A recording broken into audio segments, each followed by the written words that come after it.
Green chilli. তাহলে চিলির তো পার্ট আছে, রেড চিলি, গ্রিন চিলি। প্যাপারিকা বলে একটা চিলি হয়, এত বড় বড় লাল রঙের, দেখেছেন নিশ্চয়ই?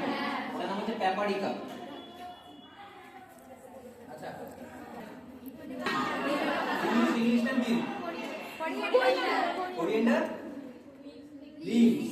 কোরিয়েন্ডার পাউডারও হয়, কোরিয়েন্ডার হোল কোরিয়েন্ডারও হয়, ঠিক আছে? তো এটা হচ্ছে কোরিয়েন্ডার লিভস। এটাকে কি বলা হয়? এটা কি? না, কোরিয়েন্ডার লিভস ঠিক আছে, বাট এটা অ্যাকচুয়াল কি? ভেজিটেবল কি? তাহলে মিট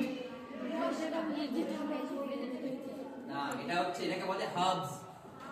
HERBS, হার্বস।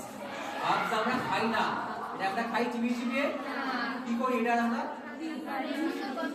রাইট, অ্যারোমার জন্য ইউজ করা হয়, গন্ধর জন্য, সুগন্ধর জন্য, অ্যারোমা, ঠিক আছে? তাই জন্য এটাকে বলে herbs.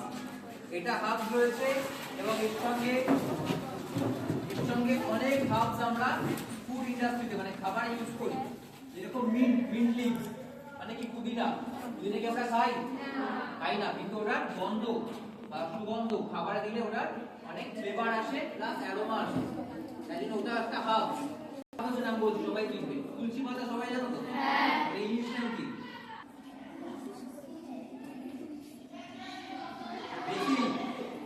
Basil, BASIL, basil leaves.